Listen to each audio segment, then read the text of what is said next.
So this is Morgan Ehrenzeller. Did I Yep. say that right? Correct. Morgan is very entrepreneurial.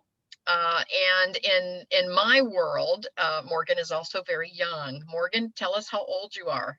Hey guys, so I'm 23 years old. I just graduated college not even a year ago. So yeah, I would say I'm still relatively young. Yes, I have grandchildren that age. Yes, and I said I was teasing him a little earlier. I said my grandchildren are like not doing what you're doing. So I'm very impressed with Morgan, and so I invited him to share his story with us this evening. And so, Morgan, I just want to ask you a couple of questions. How did you grow up that even made you think that this was something that you wanted to do? Was there something in your background, with your parents or grandparents, or I know my grandchildren have been exposed to me having properties ever since they've been born, but they don't seem to have any real interest because they see the dirty part of it. They see me out cleaning out move outs and that sort of thing, and so they're at the age where they don't want to get their hands dirty quite yet. So what in your background maybe prompted you to even consider this as a possibility? Oh, well, for one, the hard work never bothered me. Growing up, I always worked hard. I never had anything really handed to me. I wasn't born with a silver spoon in my mouth. I just like everyone else, I have student loans out. My father, he was a carpenter. So growing up, I was always around like the carpentry aspect of it. And then like in high school, I took building trades. And Okay. then once I graduated high school, um, my grandma was thinking about selling her one duplex. So I was like, dang, like I think I should get into this. And I didn't know much about like the business side of real estate whatsoever. I was probably only 17, 18 years old at the time.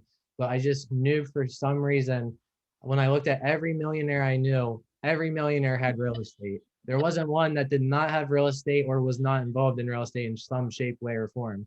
So like I got to thinking, and I was sitting there and I was thinking, I was like, all right, even though I don't know anything about this, it's really uncomfortable. Like I'm just going to go, I'm going to buy it, and I'm going to force myself to learn it. I'm going to force myself to do this. And even though I didn't like doing it, I was very uncomfortable doing it. I just basically made myself do it because I knew like it was a great path, and like my people above me, like mentors and stuff, they were involved in real estate. But I just basically just pushed myself off the edge and said, you know what, buckle up, you're on for the ride now. Wow. But that was like you were 17, but then you went to college. So now here you are in college and you're being exposed to all of these other avenues, and you're exposed to all of these other students that have all of these other dreams. And what made you stay the course and still decide to do this even after college?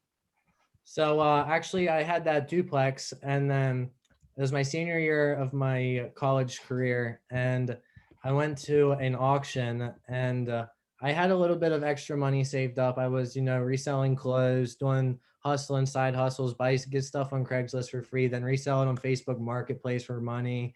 Like I was always hustling, like finding some way to make money, and so I had a little bit of money saved up, and then I went to this auction, and in my own college town, actually, I was the only person who showed up to bid on houses that day who for the auction. So little to say, I got an amazing deal while I was still in college. I bought a house in my college town while I was a senior in college.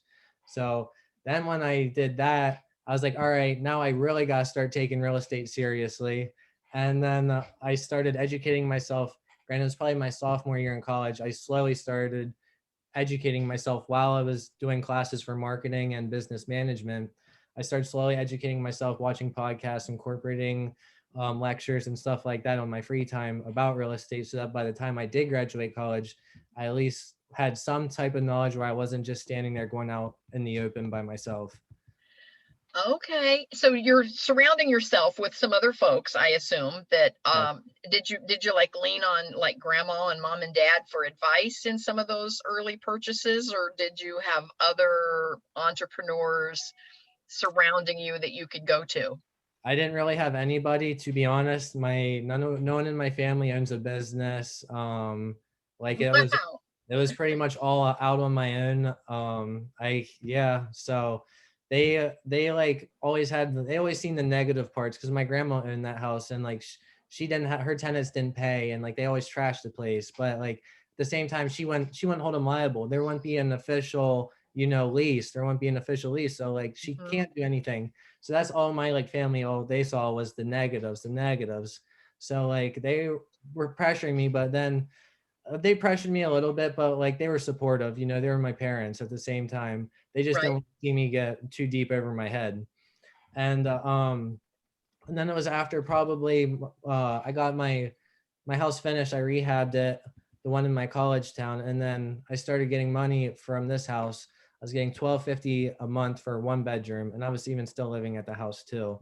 And then after that, my dad started seeing that, and he's like, "Oh wow!" Like he started like to see the positives, and like I Uh-huh. was holding them accountable. And he after that, and then I got more tenants moved into the duplex, and he started seeing like how like you have to educate yourself with real estate before you just go out and do it, or obviously your competition's going to kill you. And then now that he sees like that I'm educated in it, what I'm doing, how it makes sense, now he's all on board for it. He loves it, and like loves talking to me about what I'm doing with wet houses and just everything about it. Okay, now, so you say that when you bought this one in that college town, you had to actually rehab it. Now, did you physically roll up your sleeves and do all the work, or how did you find contractors, or how did you get the job done? I was actually doing a mix between both.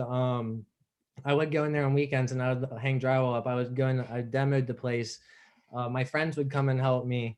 And then obviously I did some of the stuff myself, but there was like, I got it finished in 4 weeks. I did have contractors in there with me too. Okay. But like when it came to things where I could do myself personally, where I could cut corner, well, not necessarily cut corners, but cut places where I could save money because like I'm still young. Like I don't have all the money in the world. I'm just starting in real estate.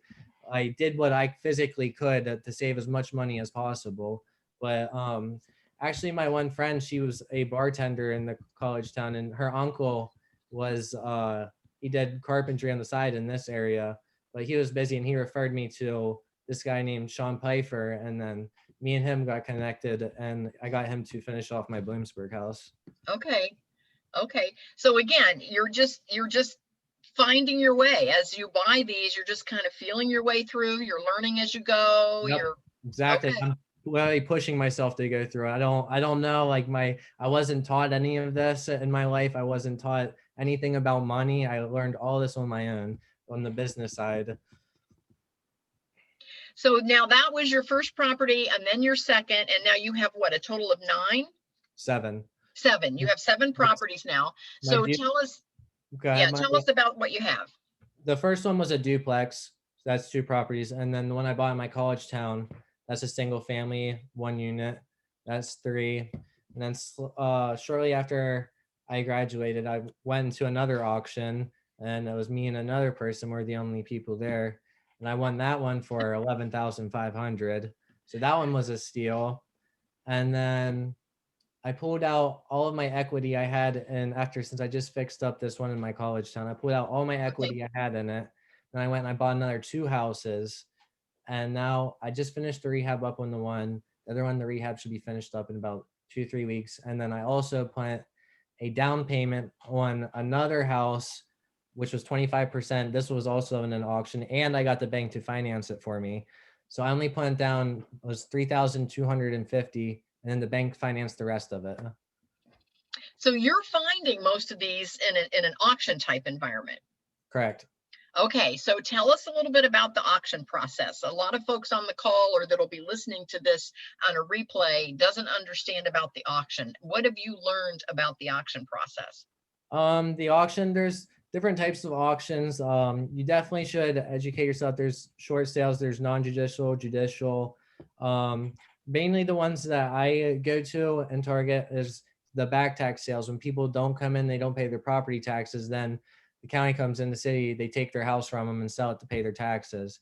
example there, I seen a lot of properties go extremely cheap, the cheapest I've ever seen in my life. Um, Funny story, I was actually trying to buy this one commercial building at the last one I was at, and I seen my old wrestling coach there. And granted, I was looking at this building, I could have easily made it an 8-plex to a 10-plex, and I was super stoked about this one. But at the same time, I was closing in on another house that I just won, so I only had like 8-9 grand on me. And my wrestling coach, after the auction, he comes up to me. He's like, "Hey, how'd you make out?" And I was like, "Oh, I really wanted that commercial one." He looks at me. He's like, "Oh my God, Morgan." He said, "I wish I would have known that." He said, "My buddy owned that, and he offered it to me 2 years ago. If I just paid the property tax on it, I could have it. He just didn't want it because there wasn't parking there." And then, granted, this is like probably like a $400,000 building. I'm like, hold on, repeat that again, please. And so like, and I'm pretty sure I bid up to, I think, $11,000. That's literally like all I had. And at that point, I was borrowing money from my one friend who came with me to the auction because I was teaching him this stuff. Uh-huh. And then it only went for $11,000, and that one hurt to let go. I get it. I get it. My last three that I purchased was 19,000, 17,000, and 10,000. So I get it. I get what you're doing. Yes. Yes. I understand that completely.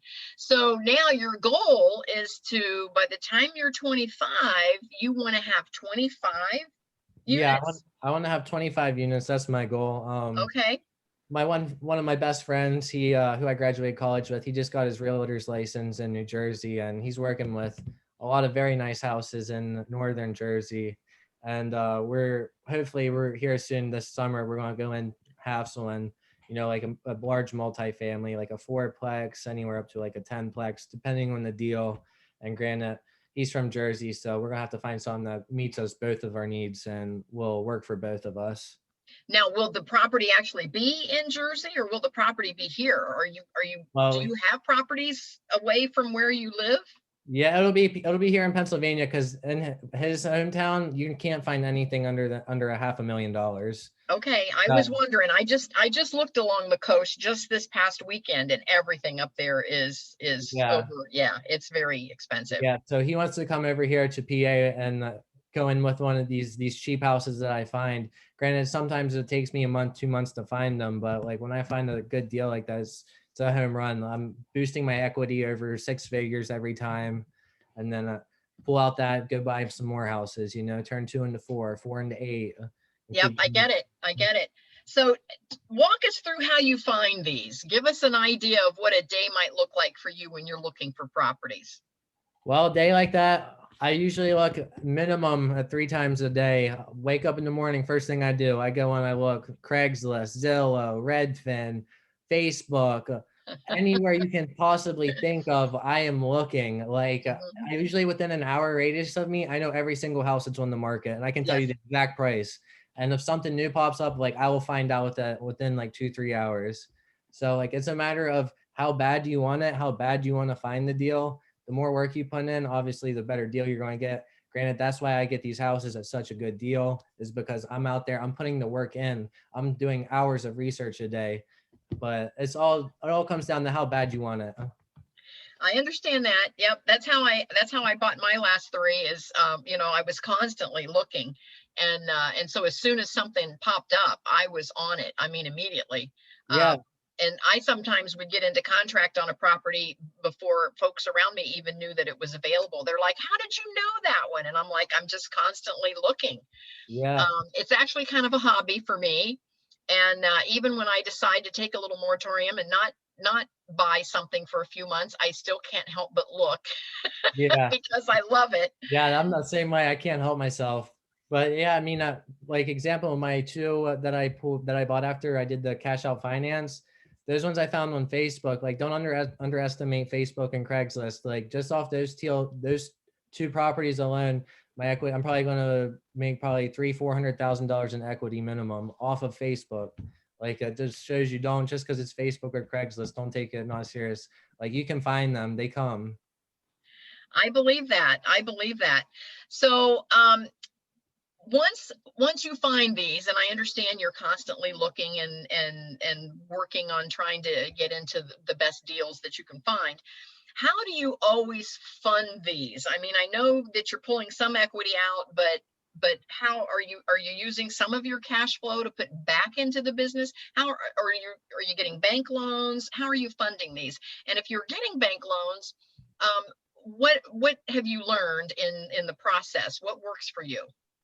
So right now, like I said, I've ever since I was young, I'm not one to go blow my money. I always set back money, invested it rather than going and blowing all my money on alcohol and drugs like that. I was smart with my money and like a lot of people my age. So like through investments and like I said, I've been getting these houses at such a low deal under $15,000.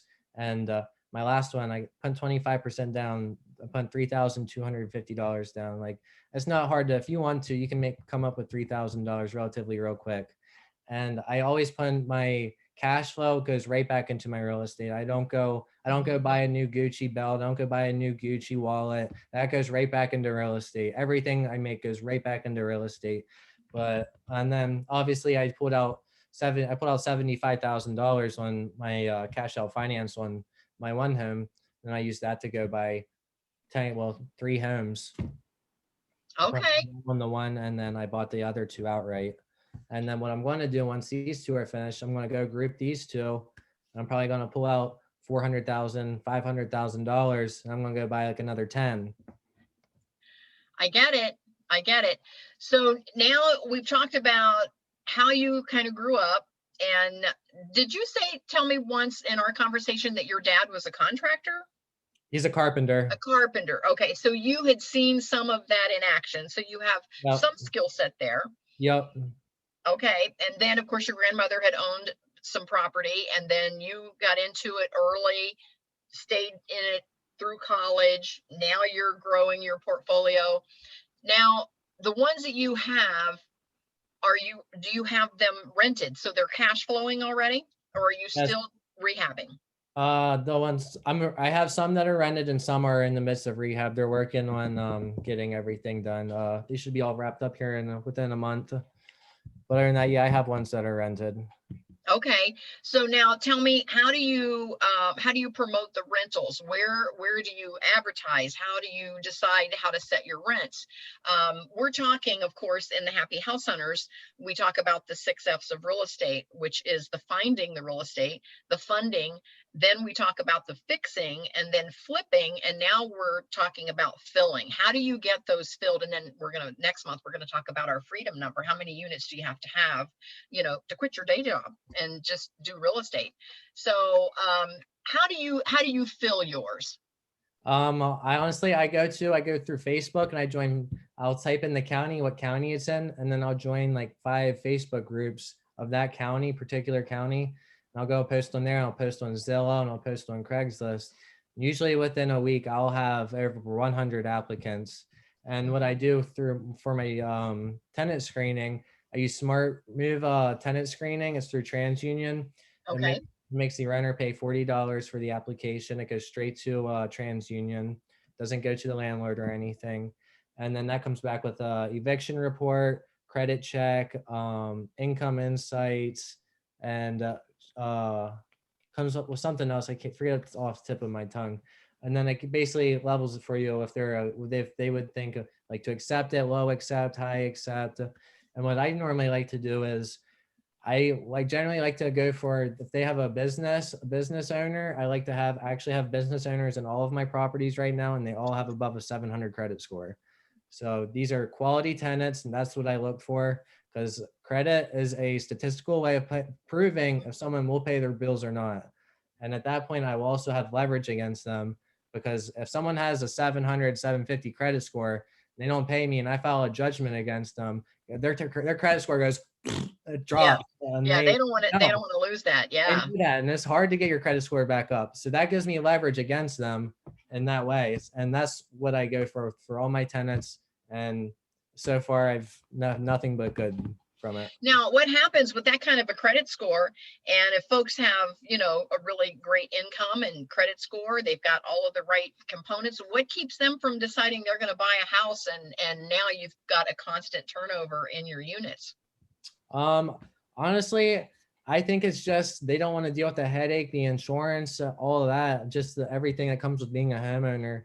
that's all the only way I can really think of it, or they're just in the area for a little bit, going for travel or planning on moving or whatever. But yeah, I honestly don't understand it. Like personally myself, if I had that good credit, I'd obviously buy a Right, house right. before owning Yeah, it. I But get it. some Yeah, people's logic is different, and I don't know how to explain that. I get that. That's great. That's great. So now you're getting ready. You're definitely entrenched in the real estate investing business. I mean, that's what you do. So that's how Yeah, you identify yourself at this point. I yeah, mean, even if somebody says, what is it that you do? You don't divert back to, by the way, what was your degree program in college? yeah, yeah. I'm a real estate investor. Yeah, so you're through and through a real estate investor. That's what you do. Yeah. And so at this point, tell us where you're heading with that with your YouTube channel. So basically I've been vlogging all my real estate deals, everything I do. I'm uploading 1 to 2 times a week. Example on ways how you can get financing for 96.5%, where you only need 3.5% down. If you're a veteran, how you can get literally 100% financing. I'm just uploading things like this that will help educate people who aren't educated in real estate, make it simple for them and break it down on how they understand it and how they can get started too. Because if someone like me from my background could do it, so can they. And there's no reason they can't. And I want to provide my channel all the resources you need to get started in real estate, because I wish I had this channel. Yeah. I wish I had this channel when I was 17 starting out, and compared to what I know today, like it would have made my life so much easier. Well, I want to invite folks. We've got about 16 folks on the call right now, and we've got the Q&A section and the chat section. I want to invite you to put your questions for Morgan in the chat section. So that way I don't have to keep looking at both of those. So put your questions there for Morgan, and we will get him to answer some of those questions for us. While And we're waiting for those questions to roll in, I did want to jump in, and Morgan, and say thank you for speaking tonight, and thank you for saying some of the things that you said. I know you are very inspirational, and that's why Kathy brought you on to speak. One of the things you said in the beginning was, it was outside of your comfort zone. And I think we can ask anybody and everybody in her group, and they will all say the same thing. Their first purchase as an investment or as a flip was outside of their comfort zone. So seeing and hearing, your success stories is exactly kind of the things that people need to hear. And I love what you're doing with your YouTube. I'm going to be starting a video series too on my website, educating people just about the most basic ways of financing a house and how simple and easy it is. You mentioned earlier, why do your renters keep renting and they don't buy? I've talked to a lot of friends of mine who have been long-term renters, and they all say, well, I never really saw myself as living here for very long. I'm like, well, how long have you been here? Oh, it's been 10, 12 years. Huh. Well, you should have bought, right? Nobody wants to commit to being there for a long time. I think that's a mentality hurdle that a lot of people have. I don't get it either. Because you can sell, even just because you bought doesn't mean that you have to live there for 30 years. You can up and sell anytime you want. Yeah, I think that's a big thing with them. Like they think they buy like a house. Oh, I have to live here the rest of my entire life, and Exactly. that's like the only thing I can come up with when why they rent over, buying. Well, I can corroborate that, because I'm asking all of my friends who rent, why are you still renting? And a lot of times it comes down to that commitment. They don't want to make a commitment. I'm like, but you've already been here 10 years. Yeah, yeah, yeah. At that point, their mortgage is probably cheaper than the rent. It would have to be, otherwise it wouldn't pay the bills. Yeah, definitely. Definitely. well, Man wants to know, Morgan, are you still finding deals in this crazy, crazy market? And if so, how and where? Yes, I am. I still am finding deals. Granted, I got my hands busy right now with some rehab, so I'm not looking as much, but I still keep an eye out there. Honestly, like I said earlier, you just have to keep looking. It's all about how bad you want it. Keep looking Zillow, keep looking Facebook, keep looking Craigslist, go to your county's office and look at their back taxes. See the list of properties going up. What else? Finding those crazy. So but yeah, it's literally, you just have to put in the research, the market research, and they will come. Now you did a lot of your finding on at auctions is where you actually finally got some of these great deals. How did you start even learning about the auctions, and what is the process? So I to find the auctions. And then Tammy wants to know, what is your YouTube channel, and we'll get you to post that before you go. So actually the auctions, I had no idea about auctions until it was my second house, which was my third property here in my college town. I met with the realtor, and they originally wanted 16,000 for the house. I mean, granted, the whole house needed a rehab, but hard work doesn't scare me, especially when you're building equity and these numbers. And so she told me, I came, looked at the house, I texted her, thought about it, texted her back a few days later. And I was like, oh, hey, Tammy, like I would like to put in an offer and I would like to buy that house like as soon as possible. And then she's like, oh, well, actually it's in the bank's hands now. So you're going to have to take it up with the banks. The banks are selling it now. So I was like, okay, can you give me the bank's info? So I went and then I got a hold of them through the bank then. And then granted, they wanted 16,000 for it, but by the time the bank listed it and all that, I was the only one. I got it for 10,000. So if they would have sold it for 16 originally instead of doing that. And so you got it for 10. But now, how Yeah. do you, when you say you show up at this auction, and like the first one you showed up to, you were the only person there. How did you know where to go, what time to go? I mean, some of our folks have never, ever even thought about checking the auction.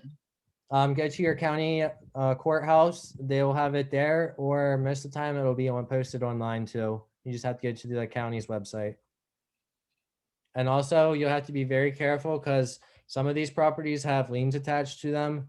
And if you don't know what a lien is, there's 5 different types of liens, and they're basically a debt that comes with the house that you will be responsible for paying. So, and that being said, I always buy title insurance with all of these properties that protects you from this. And I believe is 100% worth it. Maybe it's usually less than $1,000 for the title insurance, but I believe title insurance is a must. Yeah, absolutely. Get title insurance whenever possible. There could be tax liens, there could be contractor liens, somebody could sell dower rights. I mean, the list goes on and on. Yeah, child support liens, all types. Now, did any of yours have any liens? No, thank God. But I also went to I always go to the county courthouse and I like search, I look and I dig for make sure there's no liens, but I still buy the title insurance just as a backup, just in case I missed anything.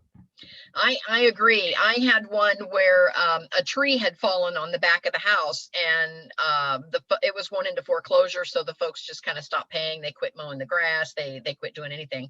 And the city came in and mowed the grass, and they felt the tree was going to be dangerous. So they removed the tree and just tarped the roof. They didn't fix the roof. They just tarped over it and removed the tree. And it finally went through the whole foreclosure process, and then the bank is now kind of stuck with it. And so now the bank just wants it gone off their books. And so when I start to buy the property, I made an offer on the property with what the bank wanted. That was very clear to me that I needed to double check. And sure enough, there was an assessment on there for everything that the city had done, and they had sent it over to the treasurer's office to put on the property tax, but it hadn't gotten posted yet. Oh, wow. And so I discovered it before it had gotten posted. And so the bank said, well, that's ours to pay.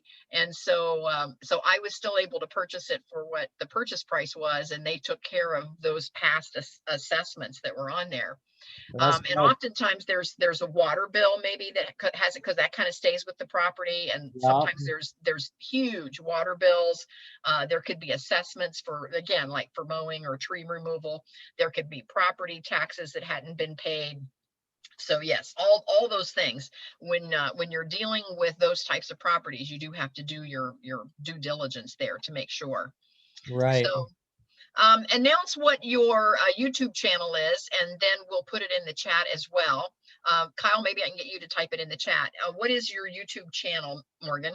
It's MorgansInvest is what it's called. I'll just link. I'm not sure if it'll pop up because it's still relatively new, but I'll copy and paste it into the chat for everyone. Oh, good. Okay.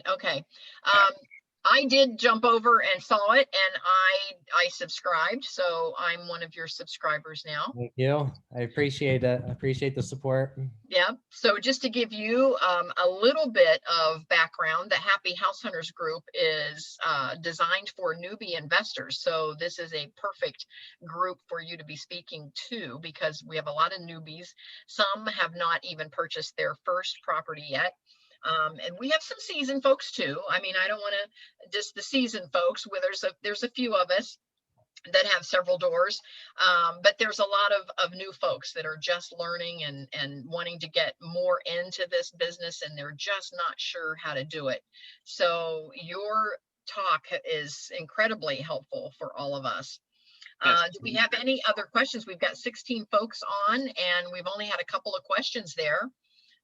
Mian had a question about finding deals, and Tammy needed the YouTube channel. Anyone else have a question for Morgan? I've got a question for you. When you found out you missed out on that $400,000 commercial property, and you said to your friend, "Can you repeat that?" I would have been like, "Don't repeat that. I don't want to hear that." Those kind of stories just rip my heart out. How did you deal with that? It was my wrestling coach from high school, and he's big into real estate. He owns like 40 some units, and he didn't even want to, because there wasn't enough parking there. But I was actually tearing myself up for like a week about that, kicking myself in the rear end. And I was like, dang. And if I would have connected with him, if I would have just networked, talked to him a month prior, he would have hooked me up with that and say, "Hey, that's my buddies. If you just pay the property tax, it's yours." I'm like, ah. Now, but you know, another side of that coin is that would have been a little costly to have rehab that into that number of units. Yeah. If it was just a commercial space. And how would you have funded that to actually turn that into actual units? I would have pulled out all my equity in all of my other houses and used that Okay. to go in and buy it. Or I would have gotten a FHA 203K loan where you only need 3.5% financing down. So Okay. the section 203K loan, that allows you to do rehab parts also. So they go in there and they fund the rehab part as well. Oh, okay. Okay. So you already had a plan had you been able to purchase that one. Correct. Okay. Mian wants to know, do you know anything about wholesaling? Can you talk about wholesaling? I know a little bit about wholesaling. I never done it personally. I honestly, I would find someone who's done it because I never did it. I've been around it, I've seen it, but I'll be straight up. I'm not the person to ask that type of question. There's plenty of people out there who have a lot more experience than me and can give you a lot better details and advice than I can. Yeah, I get that, because it sounds like you're kind of a buy and hold kind of guy. You want to buy it and hold it. And I'm a buy and hold person too. So yeah, that the wholesaling is a little bit outside of our wheelhouse of where we spend most of our time. Again, I know my way around wholesaling, but there's folks out there that have a lot more information about it. Laura wants to know, have you ever used the grants for grads? And she didn't know if Morgan or Kyle maybe had some information about grants for grads. Grants for grads. Could you elaborate on that a little more? As in, I'm not sure if I ever heard of that. I can field that one. It's a post I made earlier in the Happy House Hunters group. The OHFA, Ohio Housing Finance Agency, they have a program. They've got multiple programs for first-time buyers. One of them being, they call it grants for grads, and it's 5% down payment assistance for recent graduates. Yes, I have heard of that. If you live in the property for 7 years, you don't have to pay the grant back. Even if you move out before 7 years, if you stay within the state of Ohio, you don't have to pay it back. But if you do move out of the state of Ohio within 7 years, you pay back a prorated portion. And my guess is that there are rules for each state. Right. This one is just for OFA, the Ohio Housing Finance Agency is the one that I'm familiar with. Yeah, so that might be something to check into, Morgan, in your state. 5% free money. Yeah. I know with the FHA 203K for someone who just graduated, they normally ask for 2 years tax returns, but you can bypass that if you show them your college transcripts. You can bypass the 2 years tax returns, because if you just graduate college, chances are you don't have any decent tax returns to show that you can qualify for that. But if you use your college transcripts, that can help you sneak in there. Interesting. I didn't know that. That's a nice little bit of information. Yep. All right. Any other questions for Morgan? Or for me, or for Kyle?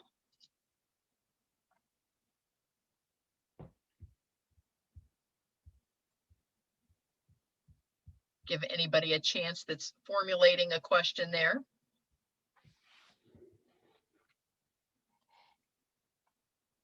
Now we are going to record this. It's actually being recorded now. And I have under the Kathy Benner International Academy, you will see 3 actual icons, 3 thumbnails, if you will, in the Academy. One is for all of our free meetups, and that's where this recording will be held. So if you just search for Kathy Benner International Academy, you will see the free meetups for the Happy House Hunters, and this will be there. Then there is a course that's also in the Academy, and it is the 6 F's of real estate. It is the actual finding, funding, fixing, flipping, filling, and finally, what is your freedom number? And then the 3rd thumbnail that you'll see there in the Academy is our mastermind. And we have a smaller group where we go a little deeper, and I'm available for questions. So if you're in the middle of purchasing something or trying to, get it filled or trying to get it flipped or trying to get it fixed, we talk on a daily basis. So I'm talking to my mastermind members every day and helping them out and get through wherever they're having a question or a problem. And so anyone that's on the call, feel free to check that out. I also will be posting for the, thank you, Kyle, for that. He put in the myohiohome.org link in the chat. Also, I want to mention anyone that wants to save some of the things that we put in the chat, if you open up the chat box and go to the 3 little dots right there where you would normally type your message and click that, there, the very first thing you'll see if you open up those 3 little dots, it says save chat. And it will actually save the chat to your computer. And that way you don't have to get out your pen and paper and try to write down the links and everything that maybe we put in the chat today. And so with that said, I'll just put a way for folks to contact me as well. And Kyle, if you'll put in there how they can contact you. So we'll have all of that information in there for anyone that needs it.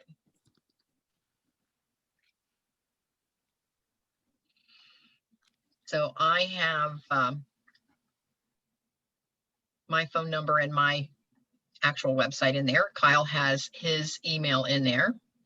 And we already have Morgan's YouTube channel in there. So good. So that way everyone on the call can connect with any one of us that you'd like to. And I just appreciate everybody tuning in for tonight. Morgan, thank you so much. This has been a lot of fun. We're going to definitely follow you and see. But before we go, I do want to ask you one more question.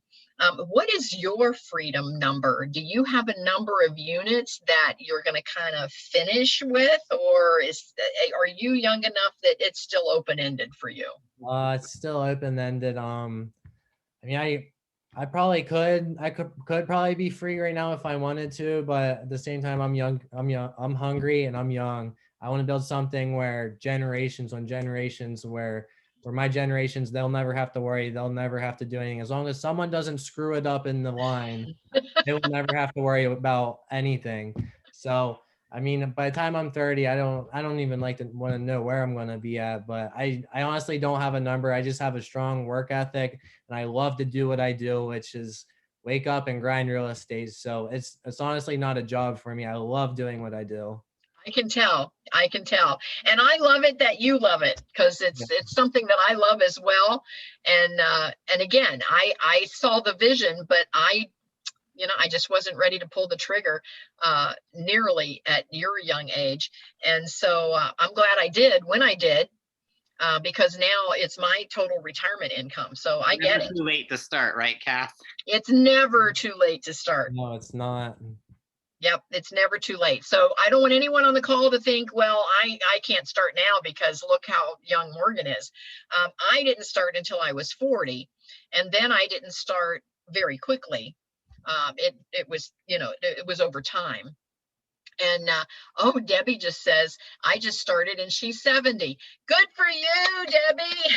That's I amazing. love that. That's amazing. Yes, I love that. It's never too late to start, because I'm telling you what, the business is amazing. And if anybody is out there looking for properties right now, you can tell just how darn amazing it is. Mhm. It is. It's the Yes. best decision of my life. Yep. Yep. So Morgan, I'm going to put you on the spot before we go. This is meant to inspire. It is not meant for to make Morgan feel like he's bragging. This is meant to inspire. What is your net worth right now in real estate? Well, about a month ago, I was at 1.156 million.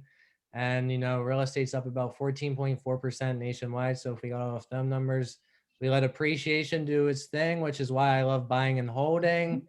It probably jumped another 50, 60,000 maybe in the process of appreciation. So right around 1.2. Nice. 1.2 million. So a millionaire at 23 years old. Congratulations. Congratulations. Yes. Yeah. Yes. Debbie says she's so amazed with Morgan. She says very inspiring to see someone so young have that kind of success. I love it. Derek says, thank you, Morgan. Derek's one of our peeps in our group, one of our tribe. You guys are more than welcome. I also, my Instagram, I post on my Instagram too about my real estate. It's also MorgansInvest. You guys, if you guys would want to follow. Perfect. MorgansInvest. So his name Morgan, but make sure you put an S on there. MorgansInvest. That's the YouTube channel, and that's also his Instagram. So please connect with him and follow his success. And I think we're going to have Morgan back on in a few months and see how things are going. What do you think? Are you up for that, Morgan? I would love that. Okay. Everybody subscribe. So smash the like button. Yes, absolutely. So anyway, thank you, everyone. I'm glad that you tuned in today. And Morgan, again, thank you so much for being on. And Kyle, thank you for your support. And I will have the recording. It'll be in the Academy, Kathy Benner International Academy, under the free meetups, and you'll see it there. So anyway, everyone, good night. And thank you so much. We're getting a lot of thanks from folks on the chat, and we'll see you next time. Bye. Thanks, Morgan. Later. See ya. Okay, bye-bye.